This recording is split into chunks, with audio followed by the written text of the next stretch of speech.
Hey y'all, welcome back to another YouTube video. So in this YouTube video, I am going to be discussing, is buy-to-let dead? Well, yeah, it is dead. It's dead if you don't make a start now. It's dead if you still need to walk your dog, if you still need to speak with your first or second wife or your first or second husband. It's dead if you need to wait until you come back from your travels or until you retire at 70 years old.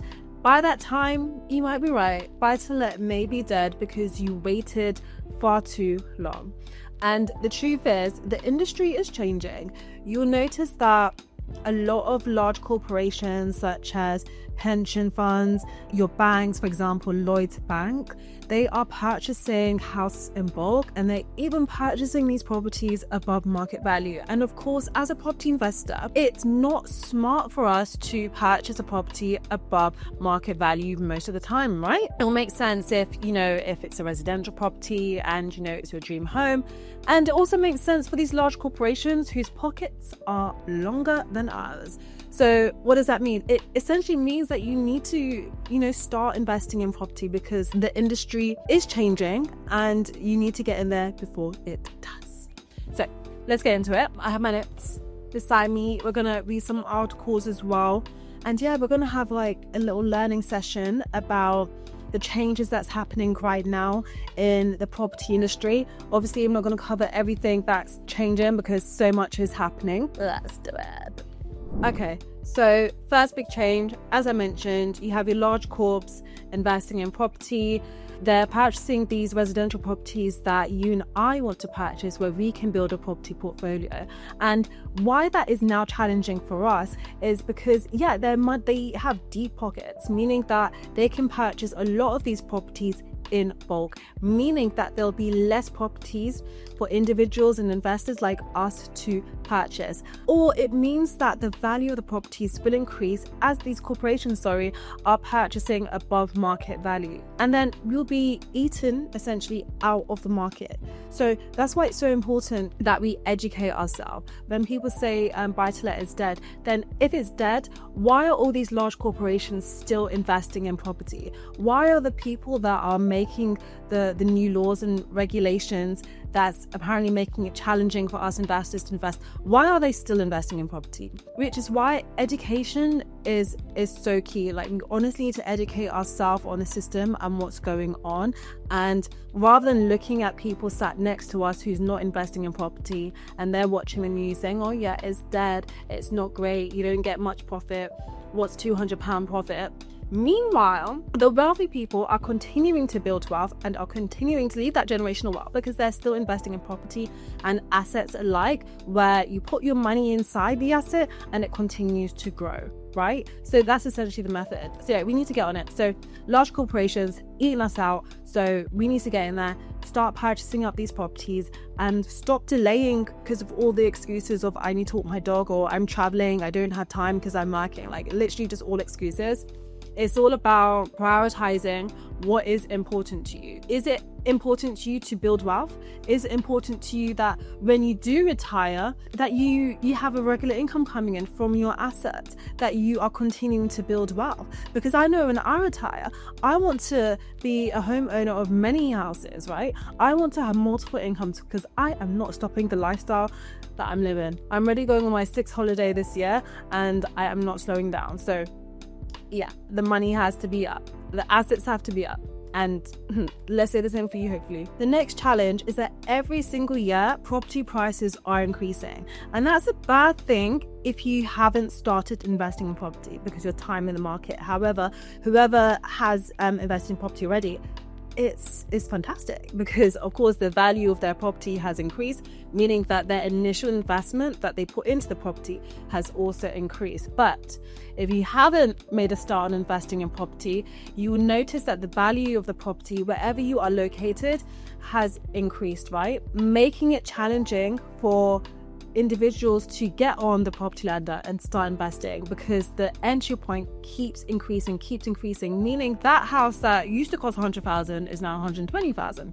So rather than needing £25,000 deposit, which is 25% of the purchase price, now you need more. So now you need to save up more. So if you started, let's say 2 years earlier, when you had the funds, then you could have invested. So all this waiting around, it just means that you're delaying your progress and you're delaying your opportunity to even get started investing in property.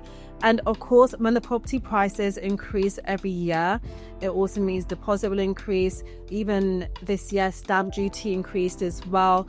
And then there'll just be so many other increases, making it more difficult to receive the yield or the return on investment that you so desire. So again, it's important to get in there, start investing in property, and stop delaying. And harsh truth, but people that keep saying, I'm busy, I don't have time, you do have time. There are so many businesses and companies that can support you in growing your property portfolio. Even our company, Fontaine Real Estate, we help investors scale their property portfolio, and it's a hands-off service. So even if you are busy at work, busy traveling, your assets can continue to grow because we provide an end-to-end service. So saying that, you don't have time, you're essentially saying, I don't have time to build my wealth. I don't have time to leave generational wealth. And it's just kind of like all these excuses. And it's just like, just say you don't invest, just literally just say that you don't invest in property because I don't want to, or I'm fearful of failing. Like, I think we honestly need to just look within ourselves and just be honest. It's not because I'm busy, it's because actually I'm really scared to invest. I'm scared to lose my money. I've been burnt before and I don't want to be burnt again. So rather than giving it a go and trying and using the support of the property experts, in fact, I'm going to withdraw and just look from the outside and wish that I was investing and wish that my money was compounding rather than just sitting in the bank and eroding. And, that's the person that I am. Well, you might as well just say that instead rather than saying, I don't have time. And that's the harsh truth.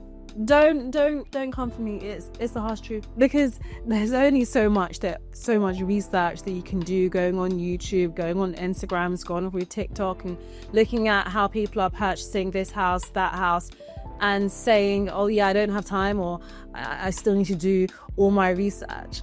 I mean, research, it takes about an hour or even less, If you want to do like more thorough research on the market, maybe 2-3 hours having conversations with different people. But honestly, that shouldn't actually stop you from getting started. You should be investing and learning at the same time, because it's a journey. It's more, do you know how in school it was very much academic, but when you do like an internship, for instance, you're learning and you're working at the same time, meaning that you're earning at the same time as well. So it's quite similar with property investing. You're learning, you're doing, and you're earning.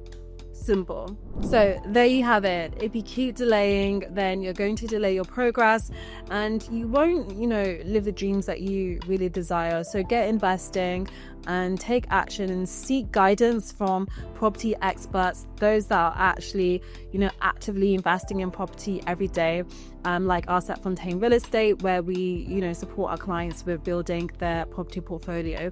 And if you are watching this and you're genuinely keen on getting started in investing in property, then I'm going to give you some top tips on how you can get started. So tip number 1 is to have your money ready. Properties are not free, despite what you may see about all this no money down stuff on the internet. You need your money, and the money will help you get started in purchasing your first investment, and then you can continue to scale onto 2 to 3 to 4 to 10 plus more properties. But make sure that you have your money in check and your credit is good, so that you can actually be in a good financial position to start investing in property. That's tip number 1. Tip number 2 is to decide your strategy, or what you're prioritizing, should I say. Are you prioritizing cash flow, or are you prioritizing long-term wealth? Or it could even be a combination of both. And that's important because that will determine the type of property strategy that you'd want to do. So for example, if you're prioritizing long-term wealth, where you're thinking about retirement and leaving a legacy for your children, but you also want to keep it safe, then buy to let, I would say, is your best option. However, if you want to, if you're a bit more risk averse and you want to have a bit more cash flow, then you can consider HMO or service accommodation or something of the like, such as flips and BRRs. Tip number 3, once you figured out step number 2, then filter down step number 3 and pick one. Don't try to do too much at one time, especially as a new investor. Pick a strategy and go with it. Don't overcomplicate it. And the final tip that I'm going to give you on this video is to take action. Don't just watch this video and many other videos and think, oh, I really wish I could start investing. Oh, it sounds like a good idea, but I'm not sure. I don't lose my money, all those other excuses. Get started. Be around the right people, build a great team around you that can support you and guide you in the right direction. And of course, if you want any guidance from us at Fontaine Real Estate, then click the bio in the description, reach out to us, book a call, and yeah, let's have a chat. Let's scale that property portfolio before there's no properties left.